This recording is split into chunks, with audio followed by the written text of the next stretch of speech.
أشهد أن لا إله إلا الله وحده لا شريك له وأشهد أن محمدا عبده ورسوله أما بعد فأعوذ بالله من الشيطان الرجيم بسم الله الرحمن الرحيم الحمد لله رب العالمين الرحمن الرحيم مالك يوم الدين إياك نعبد وإياك نستعين اهدنا الصراط المستقيم صراط الذين أنعمت عليهم غير المغضوب عليهم ولا الضالين.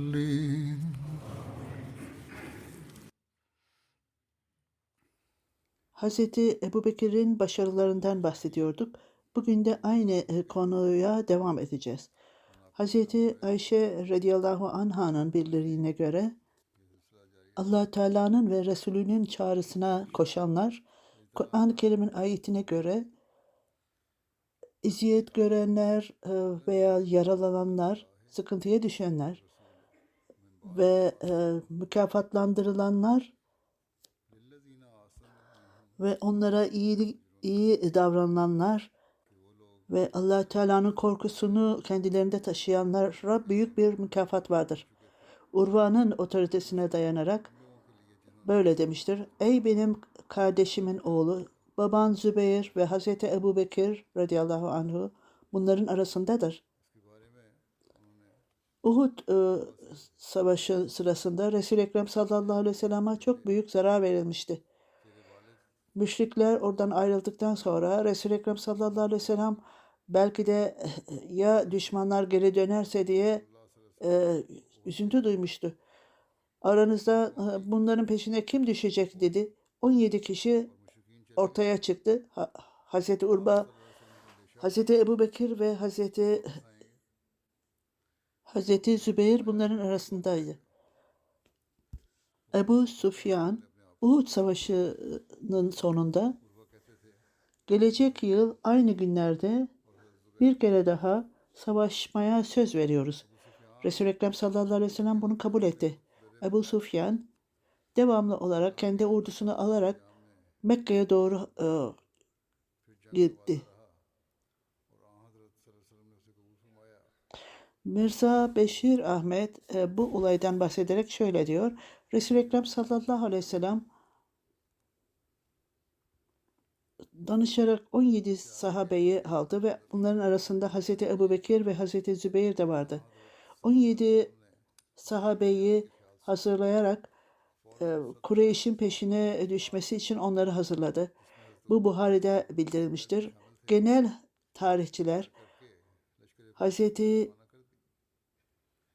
Ali'ye göre veya Sa'd bin Vakas'a göre onlar Kureyş'i takip etmeleri için gönderildi.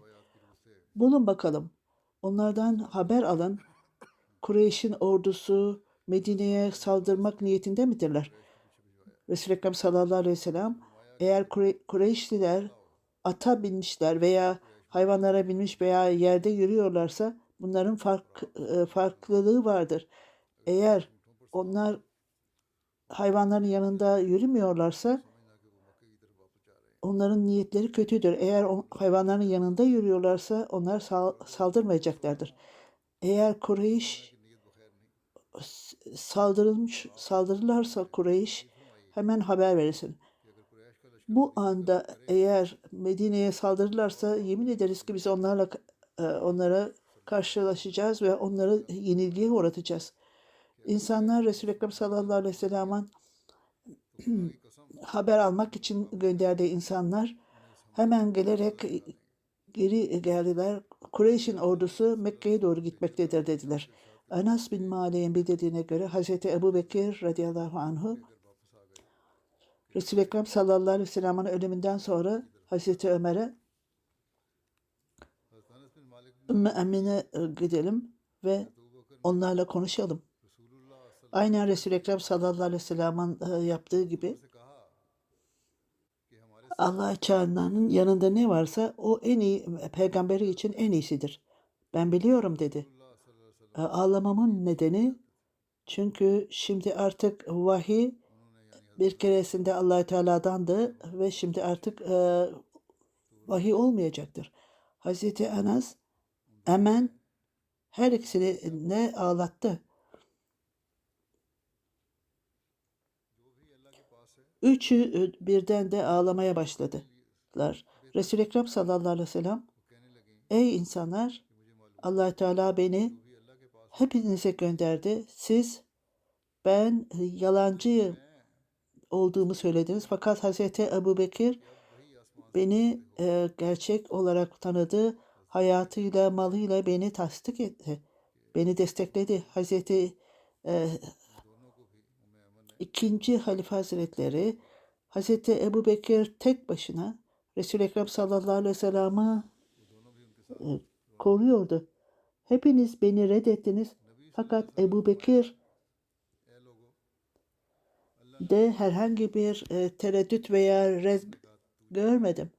Hudeybiye anlaşmasında Resul-i Ekrem sallallahu aleyhi ve sellem Mekkelilerle beraber Ebu Encel Resul-i Ekrem sallallahu aleyhi ve sellem'in şartlarına göre o zaman da birçok sahabe arzu ile dönmüştü.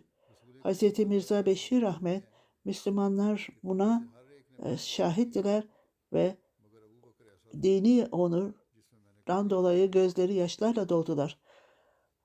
Resul-i Ekrem sallallahu aleyhi ve sellem'in önünde tamamen sessizdiler. Hazreti Ömer bu arzusunu kontrol edemedi. Resul-i Ekrem sallallahu aleyhi ve sellem'in yanına gelerek titreyerek konuşuyordu. Sen Allah-u Teala'nın Resulü değil misin? Evet, evet, tabii ki Allah-u Teala'nın Resulüyüm.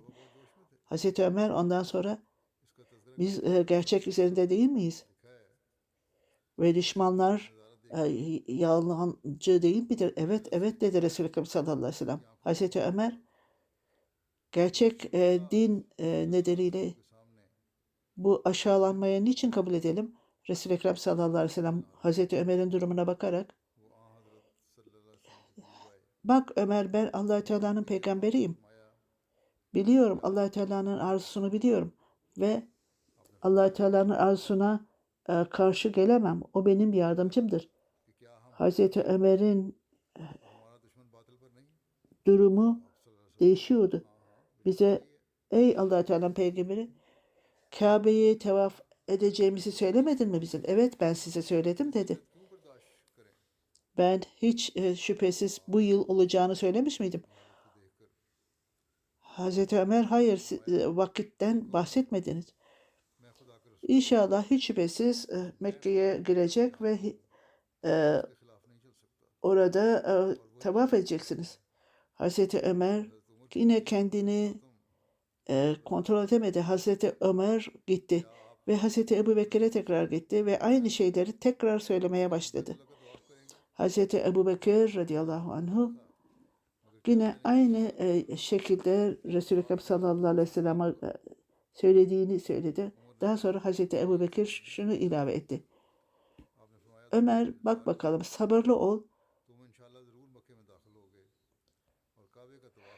Elini koyduğun kişiyi elini gevşetme. Allah-u Teala'ya yemin ederim ki elimizi verdiğimiz kişi gerçekten doğrudur. Hazreti Ömer cevap verdi. Ben arzudan dolayı her şeyi söylüyorum. Yoksa çok pişman oldum söylediklerimden. Birçok nafile namaz kıldım, oruç tuttum, sadaka verdim ve namaz kıldım.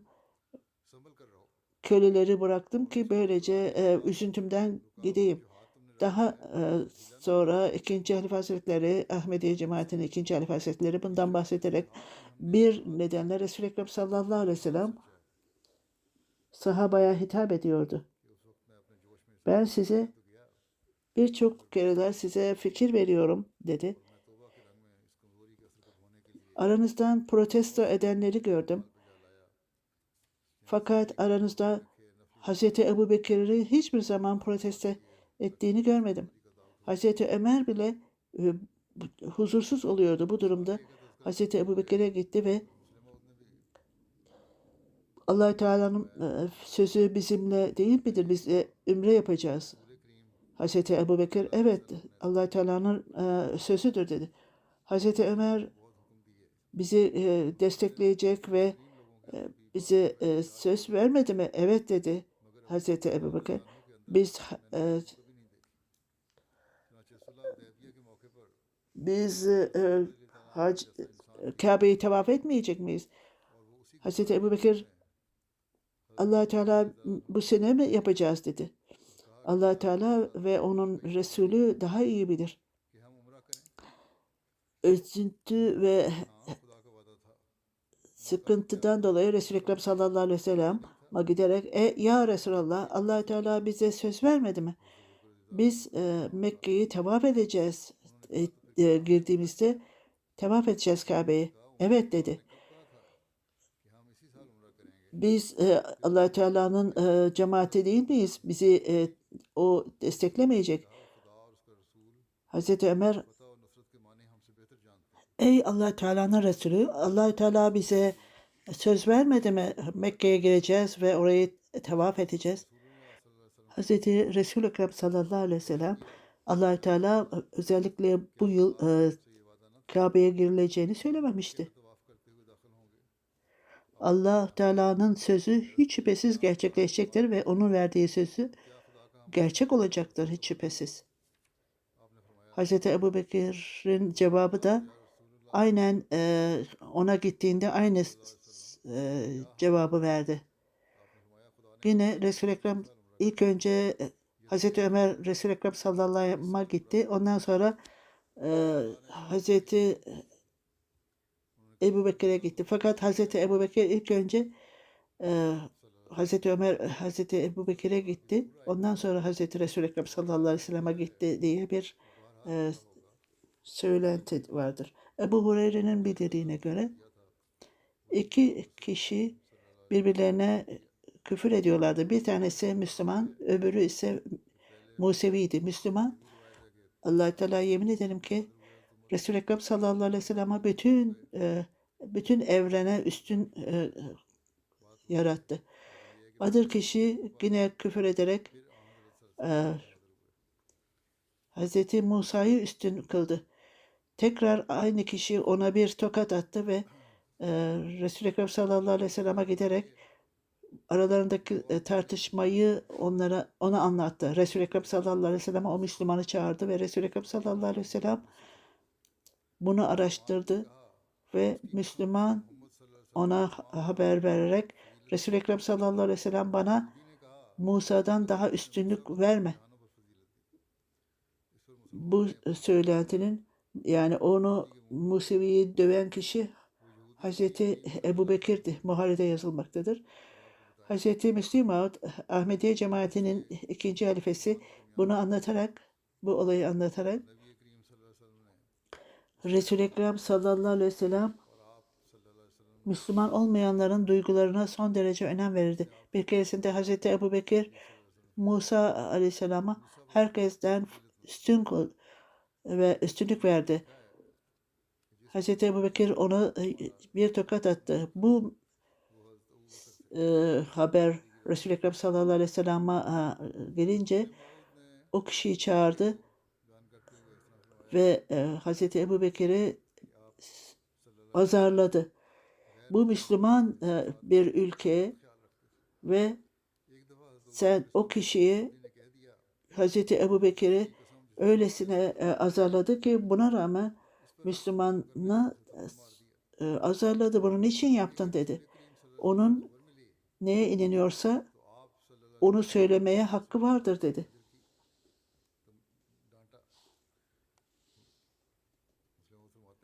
Hz. Ebubekir'in Resul-i Ekrem sallallahu aleyhi ve sellem olan sevgisinden bahsederek Hz. Müslim Maud Hz. Ebubekir'in Resul-i Ekrem sallallahu aleyhi ve sellem'e bağlılığı en yüceydi.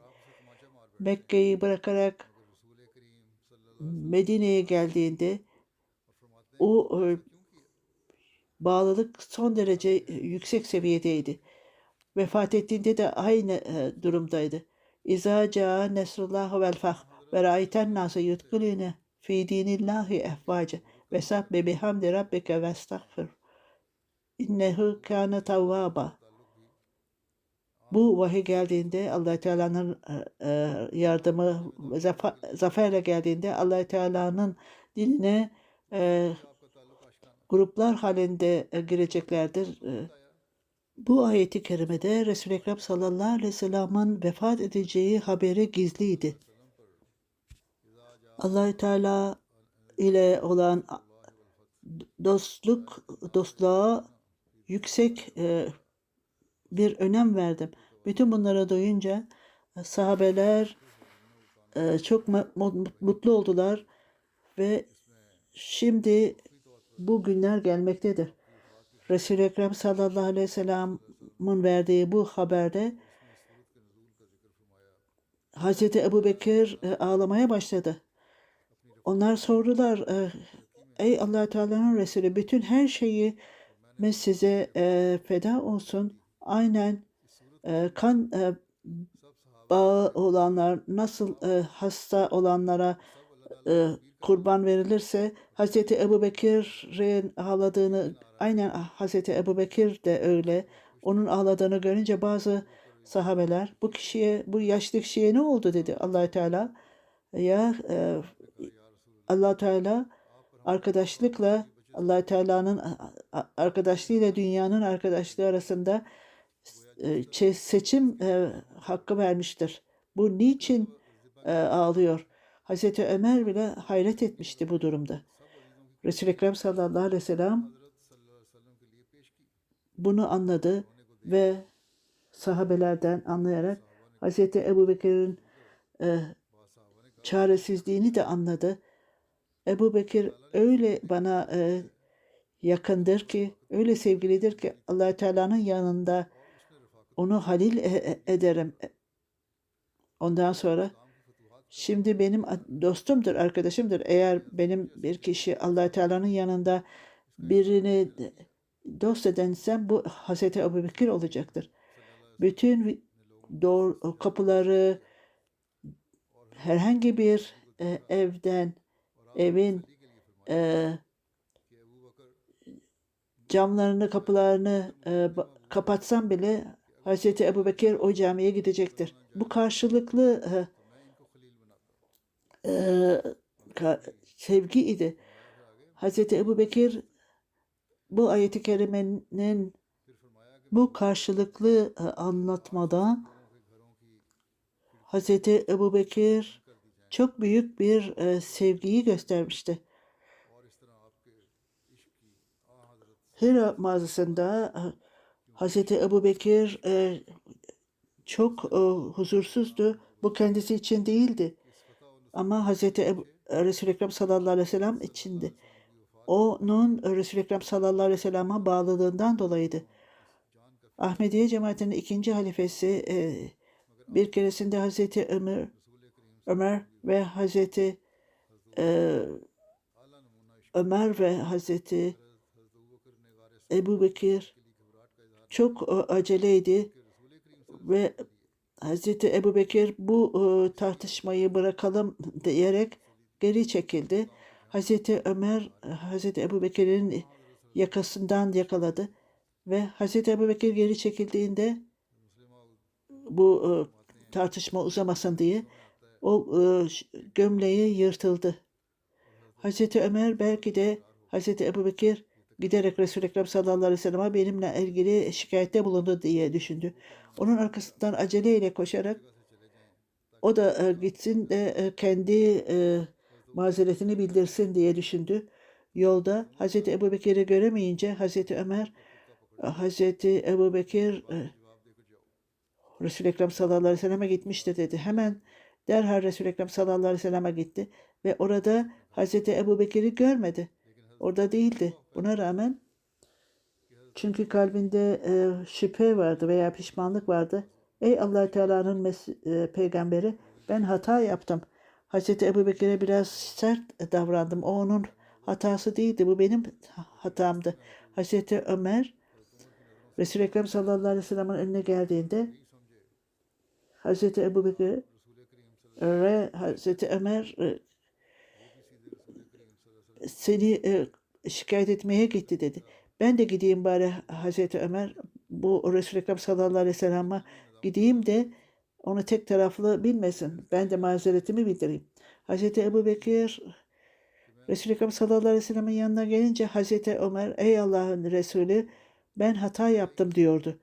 Ben Hazreti Ebubekir'e çok sert konuştum ve onun gömleğini yırttım. Resul-i Ekrem sallallahu aleyhi ve sellem bunu duyunca yüzü, çehresi hoşsuzlukla kıpkırmızı oldu. Ey insanlar, bütün dünya beni reddettiğinde hepiniz benim düşmanımdınız. Hazreti Ebubekir sadece bana inandı ve beni destekledi her bakımdan. Üzüntüyle, hatta şimdi bile dedi Resul-i Ekrem sallallahu aleyhi ve sellem, arkamda Ebubekir'i bırakmayacak mısınız? Hazreti Ebubekir o anda içeriye girdi. Bundan bahsederek Hazreti Müslim Maud şöyle diyor. Bu işte gerçek bağlılığın örneğidir bu. Hazreti Ebubekir girdiğinde içeriye onun yaklaşımı nasıldı? Hazreti Müslim Maud bunu açıklayarak bu gerçek bağlılığın bir ortaya konulmasıydı. Bu benim hatamdı. Onun hatası değildi. Hazreti Ebubekir Resul-i Ekrem sallallahu aleyhi ve sellem'in biraz kızdığını görünce bağlılıktan dolayı buna tahammül edemedi. Benden dolayı Resul-i Ekrem sallallahu aleyhi ve sellem üzülmemeliydi. Girdiğinde içeriye Hazreti Ebubekir ile içeriye girince dizleri üzerine çöktü. Bu Ömer'in, ey Allah Teala'nın Resulü, bu benim suçumdu, Hazreti Ömer'in değil. Bir kişinin kalbinde en sevgili dostunun üzüntüsünü görmek istemiyordu. Resul-i Ekrem sallallahu aleyhi ve sellem Hazreti Ömer'den memnun olmadı. Hazreti Ömer de mutlu değildi. Genel olarak bir kişiye hoşnut olmayan bir kişiye kınaldığında veya azarlandığında hoşnut olurlar. Fakat gerçek dostlar bu azarlanmadan hiçbir zaman memnun olmazlar. Azarlanmadan hoşnut olmadı. Ben o Resul-i Ekrem sallallahu aleyhi ve sellem'in kalbinde üzüntü olmasını istemiyordu. Fakat benim sevdiğimin üzülmesini istemem. Onun için Hazreti Ebubekir o Ömer'in hatası değil benim hatamdı diyordu. Resul-i Ekrem sallallahu aleyhi ve sellem'in acısını gidermek için nasıl olur da gerçek bir mümin Allah Teala'nın rızası için nezaketle davranmamalıdır ki? Bu Allah Teala'nın yoluna getirmektir. Onun için Allah Teala'nın arzusuna karşı olarak bir davranışta bulunmaması gerekir. Bu referansla Hz. Müslim Maud 2. Halife Hazretleri bir yerde Hz. Ömer bir keresinde Tevrat'ın bir parçasını getirdi elinde Resul-i Ekrem sallallahu aleyhi ve sellem'e. Resul-i Ekrem bunu görünce sessiz kaldı. Hazreti Ömer onu açtı ve okumaya başladı. Bunun üzerine Resul-i Ekrem sallallahu aleyhi ve sellem'in yüzü hoşnutsuzlukla doldu. Hazreti Ebubekir radıyallahu anh bunu gördü ve Hazreti Ömer'e, görmüyor musunuz? Hazreti Resul-i Ekrem sallallahu aleyhi ve sellem'in yüzünde hoşsuzluk var. Hazreti Ömer bunu görünce Resul-i Ekrem sallallahu aleyhi ve sellem'in onu hoşlanmadığından görünce, fark edince ondan özür diledi ve af diledi. Hazreti Müslim Maud 2. Halife Hazretleri Kur'an-ı Kerim'in ayetinin tefsiriyle ilgili olarak Resul-i Ekrem sallallahu aleyhi ve sellem'in hoşsuzluğu Hazreti Ömer'in Tevrat'ın ayetini okumasından dolayı idi. Çünkü orada İslam'ın talimatlarına aykırıydı. Yoksa onu okumasından dolayı değildi. Nur suresinde, onun tefsirinde birçok tefsir vardır bu özellikle ilgili. Tevrat'ı okumakta bir sorun yoktu, fakat bu belli bir ayet İslamiyet'in talimatına aykırı olmasından dolayıydı hoşsuzluğu. Sahabeler bunu anladı ve Resul-i Ekrem sallallahu aleyhi ve sellem'in talimatını anladıklarında Hz. Ebubekir'in olayında ortaya çıkmıştı. Resul-i Ekrem sallallahu aleyhi ve sellem'in ölümünden sonra birçok kabileler, Arap kabileleri zekat vermeyi reddettiler. Hz. Ebubekir onlarla savaş yapmak için hazırlandı. Çünkü Hz. Ömer'e bu insanlara yumuşak davranması gerektiğini söyledi. Hz. Ebubekir cevap verdi. Abu Kahafa'nın ne gücü var? Allah Teala'nın peygamberinin talimatına karşı onu nasıl ortadan kaldırırım? Yemin ederim ki Resul-i Ekrem sallallahu aleyhi ve sellem zamanında küçücük bir zekat vermiş olsalardı bunlardan almaya devam ederdi. Onları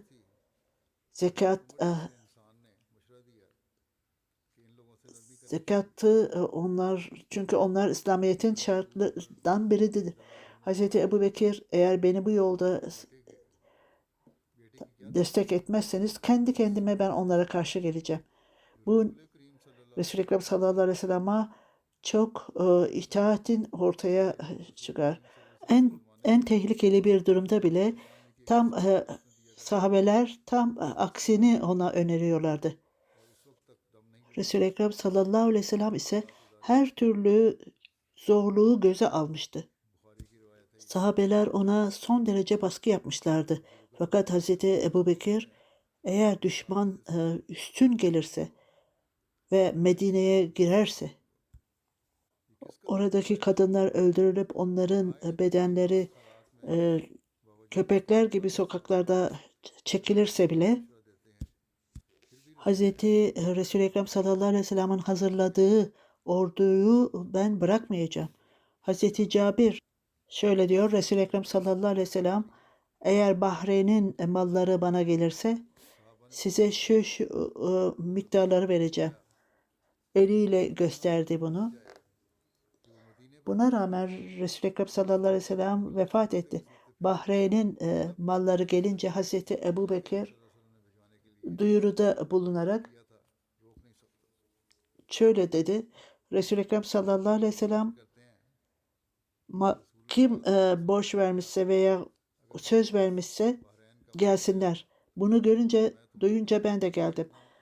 Resul-i Ekrem sallallahu aleyhi ve sellem şunu bana söz vermişti. Hazreti Ebubekir ondan sonra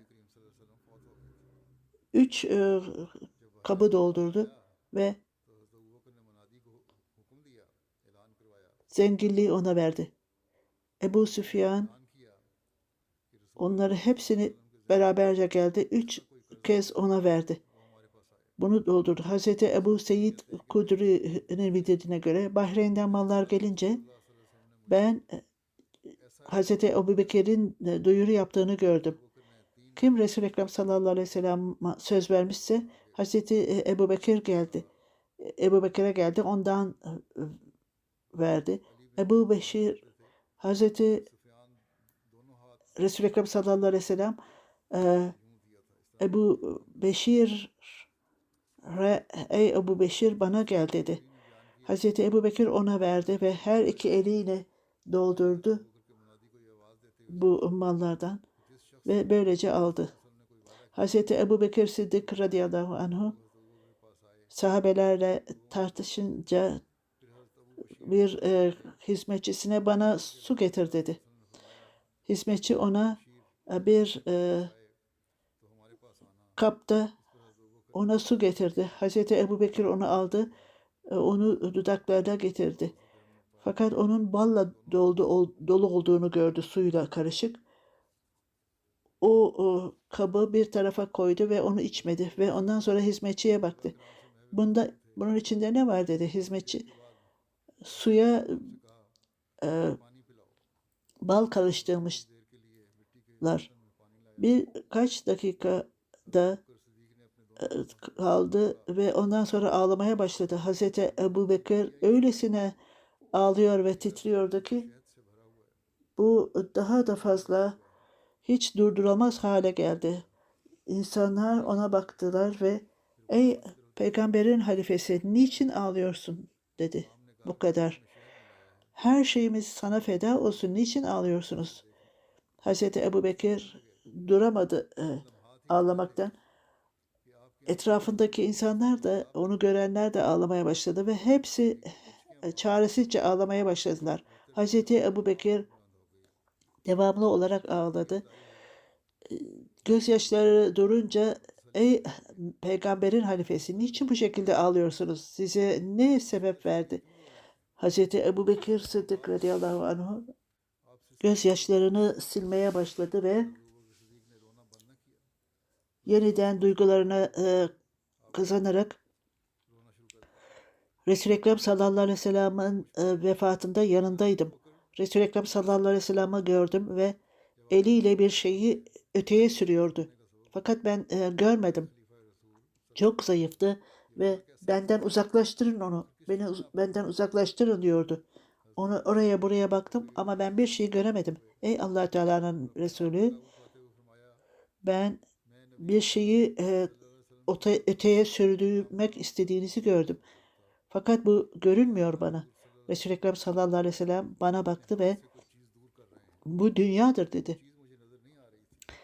Lüksle, rahatla doludur. Bu onu gözümün önüne geldi. Bunu benden alın götürün dedim. Keşif olarak görüyordu ve git diyordu. Ve ondan sonra o gitti. Şimdi sonra ne oldu? Olan neydi? Resul-i Ekrem sallallahu aleyhi ve sellem'den sonra gelenler bu şekilde olmadılar. Hazreti Ebubekir Sıddık radıyallahu anhu başını sallayarak ey insanlar dedi. Ben bu balın suyla karıştığını gördüm ve bu dünya bana gelmesin diye ağlamaya başladım. Ondan Allah-u Teala'dan öylesine korkuyordu ki Irak'ın zaferinde çok değerli bir elbise verildi ona. Hazreti Ali kendi ordusuyla danışarak Hazreti Ebubekir'e gönderelim dedi. Bunu hediye olarak alın.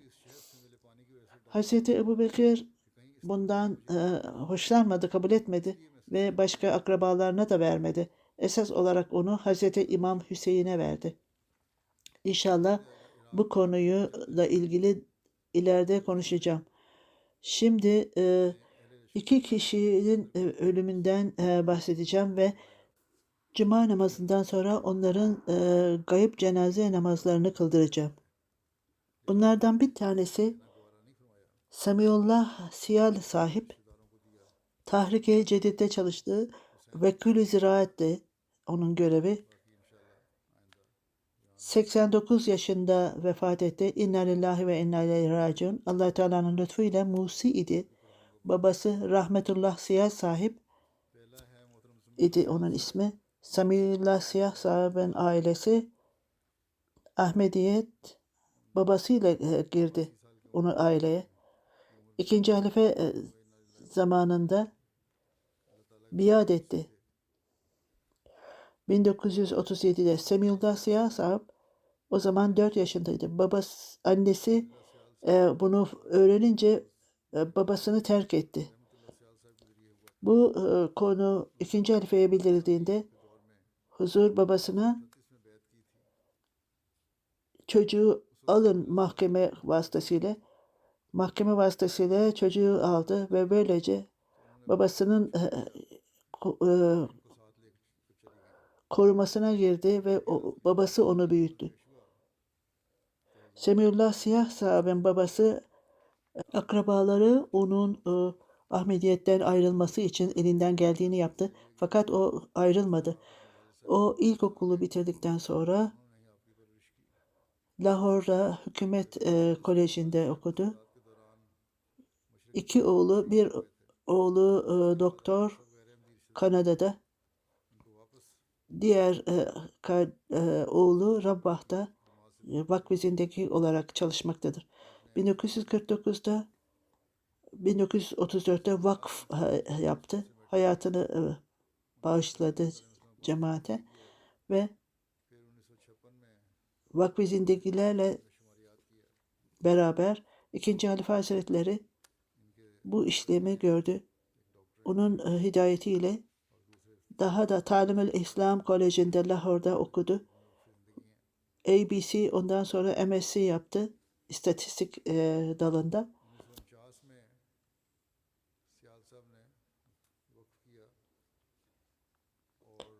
49 yılında hayatını vakfetti. Belli ofislerde çalıştı. Sierra Leone'da da çalıştı. 1988'de vekil ziraat olarak atandı. Ondan sonra 1988'den sonra tebliğ divan ve ondan sonra başka hizmetleri de oldu. 2012'de vefat edinceye kadar vekil ziraat idi. Çok uzun bir süre hizmet etti. Birçok komitelerin başkanıydı, encümende ve ayrıca birçok grupların başkasıydı. Hanımı da müttemim olarak çalıştı diyor farklı farklı departmanlarda. Hanımı şöyle diyor Amtül Hasib Siyal sahibi, biz 64 yıl evlilik hayatı geçirdik. Çok seven ve başka insanlara daha öncülük tanırdı. Daima halifeye öncülük, onun sözlerine, halifenin sözlerine öncülük verirdi. Evlendiğimde başında bana ben vakf-ı zindegiyim ve vakf-ı zindeginin hanımı da aynı vakf-ı zindegi olur dedi bana. Çok misafirperverdi. Kim eve gelirse çok büyük hizmet verirdi onlara. İftihar Hayaziya şöyle diyor, öyle bağlılık, cemaate öyle bağlılık bizim çocukluğumuzdan itibaren bize yerleştirildi. Onun babası vefat ettiğinde tamamen yalnız kalmıştı. Akrabalardan sadece babası Ahmet'iydi. Annesi bile terk etmişti. Bütün mahalleyi ihtiyaçlarını karşılaşacağım diyordu. Fakat Ahmediye'de olan sevgisinden dolayı hiç bırakmadı. Açlıktan ölsem bile ben bundan vazgeçemem dedi. Bütün inançlarıma bağlı kalacağım. Onun büyük arzusu gelecek nesillerin de kendilerine vakf-ı zindegi olmalarını istiyordu. Ben hayatımı vakfettiğimde çok mutlu oldu. 4. halifesine de söyledim. O da çok mutlu oldu. Bu gerçek bir vakıftı hayatım ve bizim çocuklarımızın arasında da devam etsin. Bir zorluk olduğunda dini veya dünya vasıyla daima Allah Teala'ya güvenirdi. Oğlu bütün hayatım boyunca onun bir gün bile teheccüd namazını bıraktığını görmedim. Fakir olanlara yardım ederdi. Vefat ettikten sonra oğlu birçok kişi geldi ve bize bahsetti. Herhangi bir zaman paraya ihtiyacımız olsa Siyal Sahib'a gider, hemen bize mali olarak yardımda bulunurdu. Problemler ortaya çıkar evde.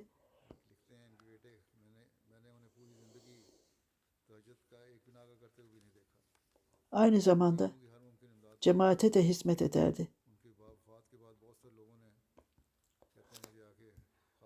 Cemaatinin işini bıraktığında bile Allah Teala'ya güvenirdi. Gelini şöyle diyor, daima bize Ahmediye cemaatini sevmemizi ve hilafete bağlı olmamızı öğretti bize.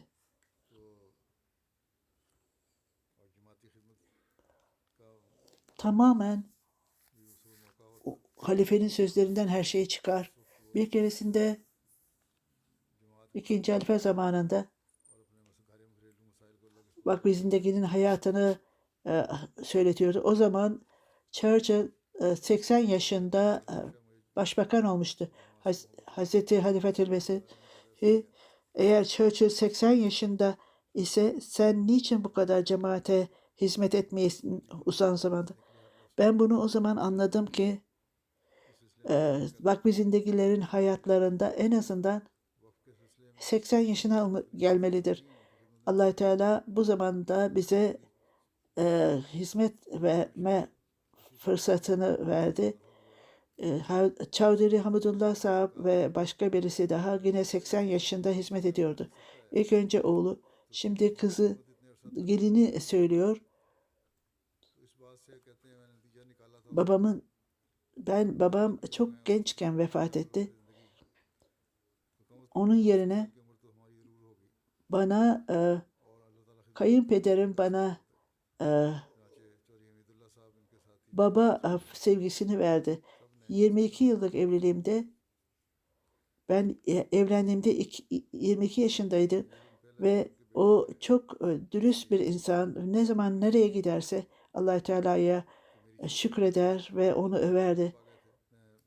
Benim çocuklarımın büyümesine, vaat edilenmesi ve Kur'an-ı Kerim'i öğretmede çok onlara yardım etti. Bazen onlara teste koyardı. Çocuklarım ne zaman büyük babasıyla oturursa onlara İslam'ın tarihinden, cemaatin tarihinden ve halifenin sözlerinden bahsederdi. Küçük bir çocuk bile evimize gelse hiçbir zaman onun eline herhangi bir şey vermeden onları göndermezdi. Batı sahip Sabi Siyasal son derece sevecen bir kişiydi. Hilafete son derece sevgisi vardı. Ofisinde mali olarak çalıştığında hilafete bağlı kalmamızı ister ve daima her para, her cemaatin her kuruşuna bile dikkat edilmelidir. Hz. Mesih Sallallahu Vesselam'ın da söylediği gibi biz paranın nasıl geleceğini üzülmüyoruz. Fakat insanlar ona nasıl dikkat edecekler, nasıl harcayacaklar diye düşünmekteyiz. Ondan sonra ne zaman Vakfı veya herhangi biri geldiğinde daima birçok hizmette nimet vardır. Allah Teala ihtiyaçları doldurur ve kendi örneğini verir. Ben hiçbir şeyim Allah Teala bana öyle verdi ki Vakfı Zindegi'nin hayatı çok nimetlidir. Dün hani sahibi ailemizin en asil insanlarıydı. Babam ve annem ona son derece saygı gösterir. Bizim kızımız yok.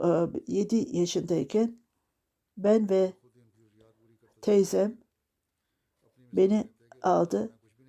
Kendi kızları gibi büyüttü ve bütün ihtiyaçlarımı karşıladı ve beni misyonerle evlendirdi.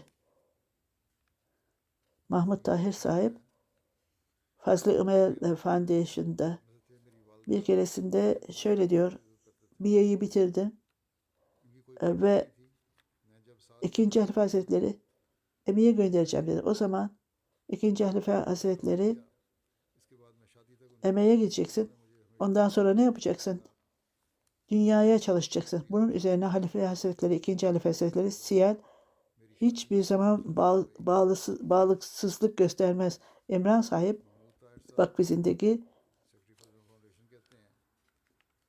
cemaatte uzun zamandan beri vakıf olarak çalışmaktayım. Hiçbir zaman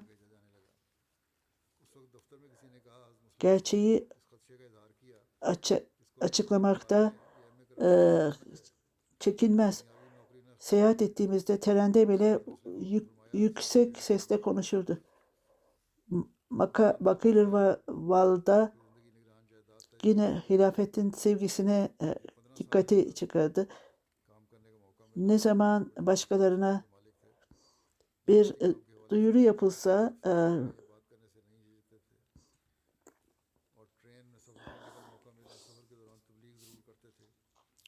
hayatını bahsettiğinde bana son derece yardım etti ve bana çok büyük sevgisi vardı. O son derece vakfı zindagi idi ve son derece sözünde duran bir kişiydi. 2015 yılında İslamabad'da mühendis olan bir kişi özel olarak Rabah'a geldi ve farklı farklı büyüklerle karşılaştı. Seyyal Saat özellikle. Bu kısa ortada ona çok güzel şekilde tebliğ yaptı. Allah Teala mağfiret versin ona.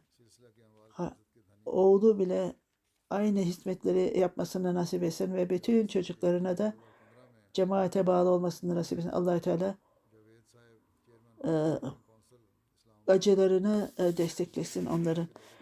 Sıddika Begüm sahip, Ali Ahmet merhum sahibin hanımı Vakfı Cedid'de 85 yaşında vefat etti. İnna lillahi ve inna ileyhi raciun. Lila Tarık sahip oğlu misyoner Camiye Ahmediye Kadiyan'da doğdu. Abdurrahman sahip gençliğinde çok çocuk yaşta vefat etti. İkinci Halife Hazretleri dul annesini ve oğlunu Kadiyan'a onlara göz kulak oldu. Onları Kadiyan'a çağırdı. Amtül Hafız Begüm sahibi onu evine yerleştirdi. Misyoner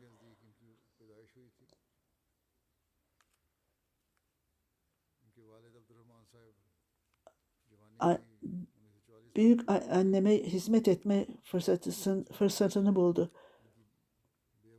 Ondan sonra onları Naşirabad'a gönderdi. Orada büyüdü.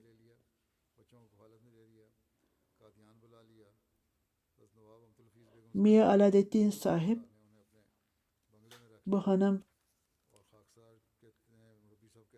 Vadeden Mesih Sallallahu Vesselam'ın geliniydi. İkinci halifesinin hanımı ve Vakfı Zindegi'nin kızı. Bütün hayatı Vakfı Zindegi olarak geçmişti. Kocasını bütün hayatı boyunca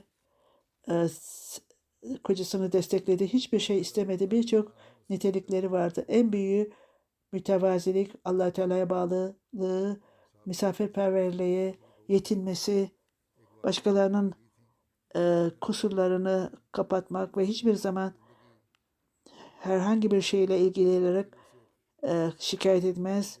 Başka bir kişiyle ilgili olarak kötü bir şey söylenirse onları bile dinlemezdi. Teheccüd kılar, 5 vakit namazı kılardı. Kur'an-ı Kerim'i devamlı olarak okurdu.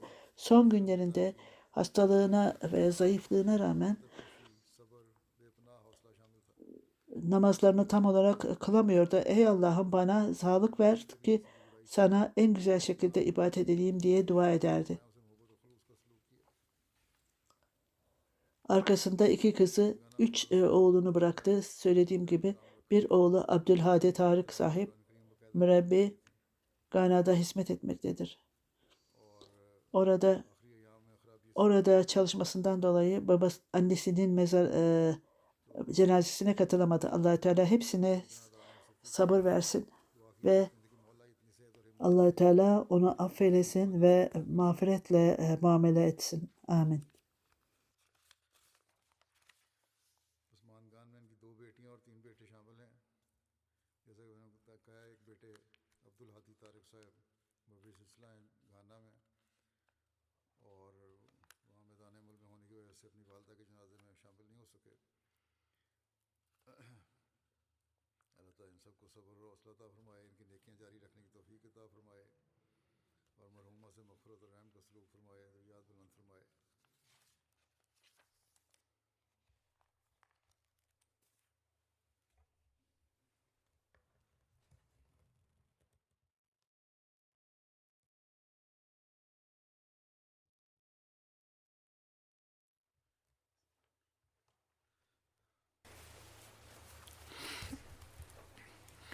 الحمد لله الحمد لله نحمده ونستعينه ونستغفره ونؤمن به ونتوكل عليه ونعوذ بالله من شرور أنفسنا ومن سيئات أعمالنا من يهده الله فلا مضل له ومن يضلله فلا هادي له ونشهد أن لا إله إلا الله ونشهد أن محمدا عبده ورسوله عباد الله رحمكم الله إن الله يأمر بالعدل والإحسان وإيتاء ذي القربى